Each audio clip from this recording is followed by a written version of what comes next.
What's up, everybody? Welcome to the Gooner channel, a channel 100% dedicated to the Arsenal, who, as we all know, are by far the greatest team the world has ever seen. And tonight's game finished Nottingham Forest 1, Arsenal 2. Been a tricky fixture for us over the last few years, and tonight felt like a must-win. Didn't matter how well we played, to me, we needed those 3 points. I would have taken a 1-0, a scrappy game. The first half was different from what I expected. I thought, I can't honestly remember a more one-sided first half that didn't really have any clear goal-scoring opportunities. And it was almost a cliched Arsenal game, wasn't it? I saw people in comments writing, we can't finish our dinner. The commentator at one point even said, Arsenal trying to walk it in. If there's a bigger Arsenal cliche than that, it's hard for me to imagine it. And then when they came out in the second half, so great to see Jesus score, because he'd missed a couple earlier on, and then not long afterwards, capitalising on the fact that Forest had to push forward, we hit him on the break. Jesus with an assist to Saka, and he got a goal as well. So both of them back amongst the goals. This has been a month. This transfer window will undoubtedly end up as a disappointment because we haven't brought in any big names. When I looked at the first half, I thought this could be the problem. This could add to the problem, and was trying to understand why we weren't scoring. We had one shot on target for an 81% possession, and you don't have to be a football genius to look at it and say it's just one touch too many. There weren't the players just having a ping. That changed in the second half, and Jesus' goal was a thing of beauty.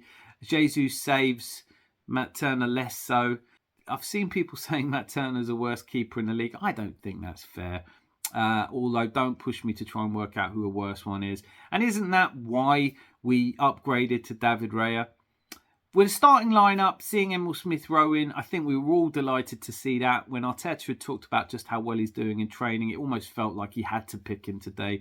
But giving him a start in this month, this transfer window, where there's been so much talk about him potentially leaving, I think it was a really important time to do it. And given the fact that he's quite match rusty, I thought he played really well. I am hugely biased. I'm a massive fan. I'd love to see him start every game. I think it gives you something a bit more direct, and that running with the ball that you don't see off Kai Havertz. The narrative around us has been all about not being able to finish. So today's game, I think, on the back of the beating of Crystal Palace, who aren't as bad as they looked against us, I think they just had a really off day. They came out with a win today as well. The Premier League is just exciting because you don't really ever know. No one would have expected Luton to turn over Brighton 4-0. Aston Villa, with so many of the angry Arsenal fans talking about how Unai Emery's a better manager than Arteta. Look what he's doing at Villa. It looks like they flattered to deceive as well, and they lost a really important home match against Newcastle. Anyone can beat anyone. I know it's a cliche, but it is true in this league, and I think you can't make determinations too soon.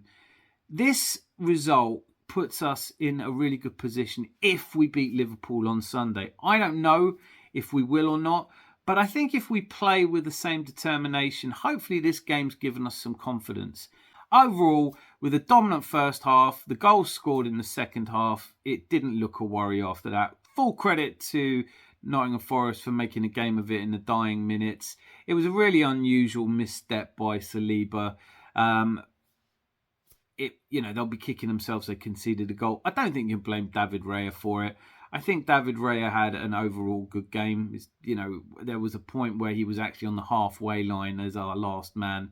That's just how dominant we were in the first half. I'm not sure Arteta will have turned around his critics with this. Perhaps if we beat Liverpool. Overall, though, I think the mood in the camp will be better. And I'm just chuffed that we got the 3 points. It puts us second in the table, in touch with Liverpool. They play tomorrow against Chelsea. You've got to fancy they'll beat Chelsea at home. I think for all of those Arsenal fans saying it's done, it's over, Arteta will never win us anything, of course, I hope that they're all proven wrong. But there's still so much to be grateful for at the moment. The criticisms I've had of Arteta slightly abated today. He did start Emil Smith-Rowe, so we did see rotation. He did use all 5 substitutes again, although it was a funny moment because he was going to bring on Nelson and then they scored, so he brought on Jorginho instead. All of which was okay. I thought Kai Havertz, when he came on, didn't look that much better than Emil Smith-Rowe had done. In fact, probably a bit worse. Martinelli wasn't quite what you'd hope for, and when Trossard came on, he looked lively.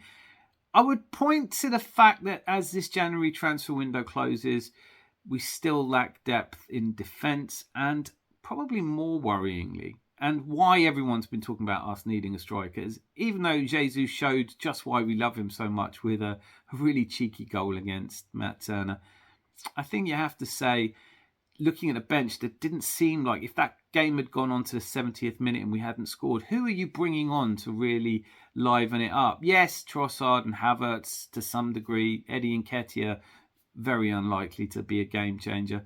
And so from the bench, we don't really look like we have anyone to threaten. Not in the way that Liverpool do, not in the way that Man City do.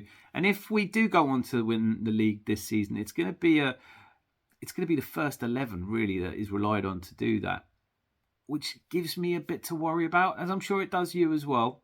And one of the frustrations I have still is, so of the things that I criticise Arteta most for, he did rotate today, maybe not massively. Perhaps you'd have liked to see Ramsdale start over Raya.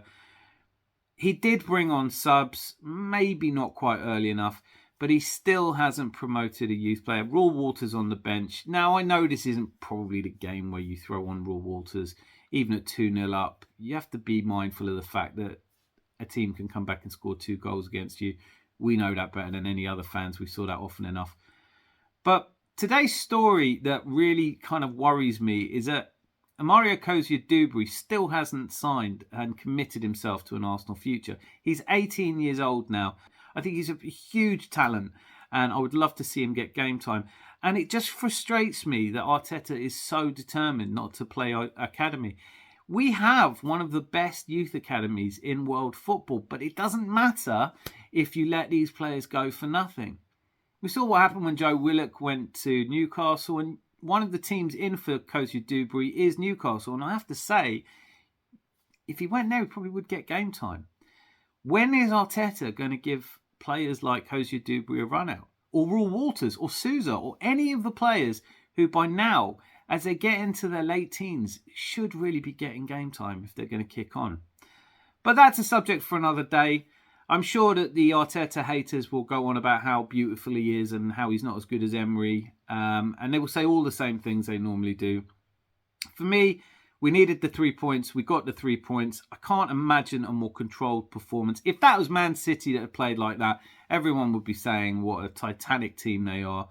For me, it felt like for all of the people saying we couldn't finish our dinner, we did finish our dinner today and we went to second. So I'm thrilled. Let me know in the comments what you thought of the match, who you thought the standout player is. I'm giving man of the match to Jesus, who, when needed, popped up. Saka, a really good performance as well. But there are things to discuss here, and I'm sure we can do that over the next couple of days. One of them was, it kind of felt like Ben White and Saka have fallen out somehow, because even when Ben White was overlapping, those two were not clicking like they were. And there were periods of the game where Saka was free, wide on the right, and we weren't transferring the ball anything like as quickly as we need to. Nothing like as quickly as Man City do. I think that's just confidence. I think not taking our shots was down to confidence, and that'll come.